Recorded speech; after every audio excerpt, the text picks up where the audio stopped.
Assalamualaikum warahmatullahi wabarakatuh. Berjumpa lagi dengan Pak Yatno. Kali ini kita akan melanjutkan pembahasan dari pelajaran PPKN, yaitu pada materi suasana kebatinan penyusunan konstitusi yang pertama. Tapi sebelumnya marilah kita awali pembahasan materi kali ini dengan berdoa bersama, membaca basmalah bersama-sama. Bismillahirrahmanirrahim. Terima kasih. Dengan kita awali dengan berdoa, mudah-mudahan awal sampai akhir dari pembahasan materi kali ini dapat berjalan dengan lancar dan anak-anakku semuanya menjadi semakin lebih paham dan jelas. Lanjut saja kita bahas materi kali ini, yaitu suasana kebatinan penyusunan konstitusi pertama di negara kita Indonesia ini.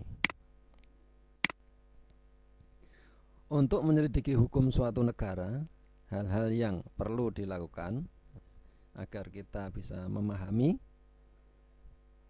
tahu persis tentang hukum suatu negara, yaitu apa saja yang perlu dilakukan, yaitu kita pertama tidak hanya cukup dengan melihat dari pasal-pasal undang-undang dasarnya saja. Itu tidak cukup akan memberikan gambaran, pengertian, pemahaman kita tentang hukum suatu negara. Tapi juga diperlukan, kita perlu menyelidiki bagaimana prakteknya dari pelaksanaan undang-undang dasar itu. Di samping itu juga kita perlu menyelidiki, mengetahui bagaimana suasana kebatinan dari undang-undang dasar itu dibentuk, atau bagaimana proses terjadinya undang-undang dasar itu.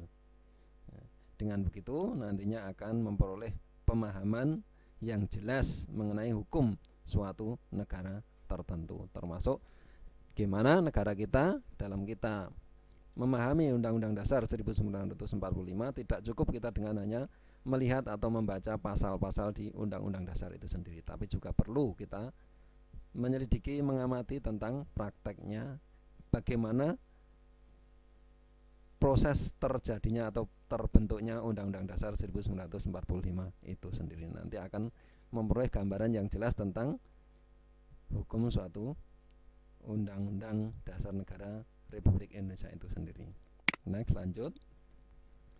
Konstitusi negara Indonesia yang pertama, yaitu sudah anak-anak semua jelas paham, konstitusi itu adalah hukum dasar, yaitu Undang-Undang Dasar 1945.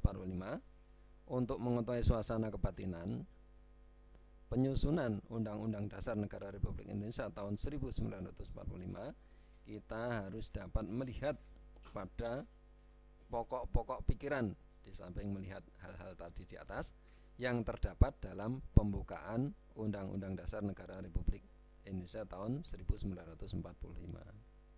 Apa saja pokok-pokok pikiran itu? Pokok-pokok pikiran dalam pembukaan Undang-Undang Dasar Negara Republik Indonesia tahun 1945. Yang pertama itu, pokok pikiran pertama adalah negara melindungi segenap bangsa Indonesia dan seluruh tumpah darah Indonesia berdasar asas persatuan dengan mewujudkan keadilan sosial bagi seluruh rakyat Indonesia. Dari pokok pikiran pertama ini jelas menegaskan, yaitu diterimanya aliran negara persatuan.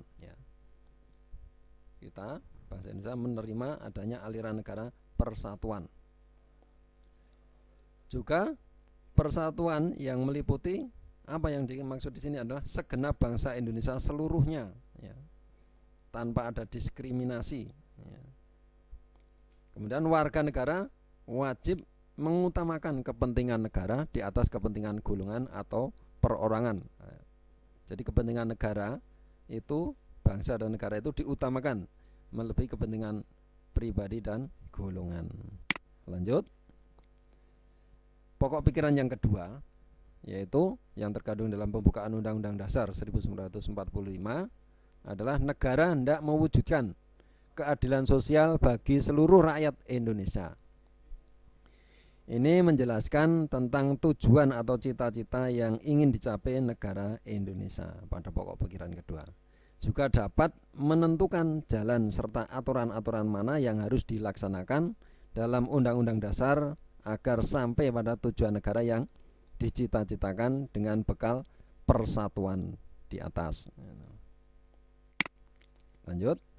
Sedangkan yang C, pokok pikiran ketiga itu negara yang berkedaulatan rakyat, berdasarkan atas kerakyatan dan permusyawaratan perwakilan. Jadi kita menganut aliran perwakilan ya, kerakyatan dengan perwakilan permusyawaratan.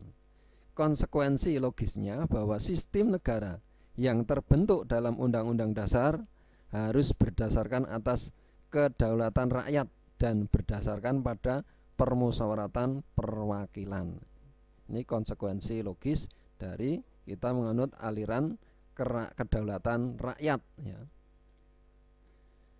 Aliran kedaulatan rakyat ini menyatakan bahwa kedaulatan berada di tangan rakyat dan dilakukan menurut Undang-Undang Dasar.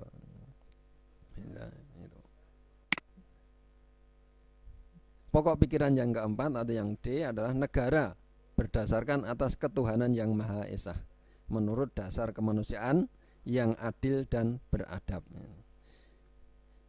Dari pokok pikiran keempat ini mengandung konsekuensi logis bahwa Undang-Undang Dasar harus mengandung isi yang mewajibkan pemerintah dan lain-lain penyelenggara negara untuk memelihara budi pekerti kemanusiaan yang luhur, sehingga bisa mewujudkan pokok pikiran yang keempat dari pembukaan Undang-Undang Dasar 1945 ini. Kesimpulan dari suasana kebatinan para pendiri negara dalam merumuskan konstitusi negara kita sebagai berikut ya. Yang pertama, kesimpulannya adalah keinginan luhur untuk mendirikan negara Indonesia yang merdeka. Kemerdekaan negara Indonesia ya, itu harus dibangun di atas persatuan segenap bangsa dan seluruh tumpah darah Indonesia. Makanya ada semboyannya Bhinneka Tunggal Ika itu. Meskipun kita berbeda-beda tetapi tetap satu jua. Maksudnya satu jua negara Republik Indonesia, negara kesatuan Republik Indonesia. Meskipun berbeda suku, agama, adat, ya, budayanya, warna kulit, tidak menjadi masalah untuk mewujudkan negara persatuan Republik Indonesia. Kesimpulan yang kedua, para pendiri negara hendak mewujudkan keadilan sosial bagi seluruh rakyat Indonesia. Jadi tujuannya sangat luhur, yaitu mewujudkan keadilan sosial bagi seluruh rakyat Indonesia, tidak hanya bagi golongan tertentu atau bahkan pada kepentingan pribadi segelintir orang, tidak. Tapi yang dituju adalah agar keadilan itu bagi seluruh rakyat Indonesia. Jadi sejahtera dari adil, semuanya mencapai kesejahteraan. Kesimpulan yang ketiga, adanya nilai dan semangat kebersamaan dari para pendiri negara yang senantiasa mendahulukan kepentingan negara dan bangsa di atas kepentingan pribadi atau golongan. Inilah nilai luhur yang juga harus kita teladani, kita terapkan di zaman saat ini. Jangan kita meninggalkan teladan dari para pendiri negara yang sangat-sangat mengutamakan kepentingan bangsa dan negaranya. Mereka rela mengorbankan kepentingan golongan dan pribadinya untuk apa? Kepentingan bangsa dan negara. Demi apa? Demi wujudnya negara kesatuan negara Republik Indonesia yang bersatu, tidak tercerai-berai. Itu ya pembahasan kali ini. Mudah-mudahan dengan pembahasan kali ini anak-anakku semuanya menjadi semakin paham, jelas, dan ada kurang lebihnya dalam Pak Yatno memaparkan. Mohon maaf, terima kasih. Salam sehat selalu. Saya akhiri. Assalamualaikum warahmatullahi wabarakatuh.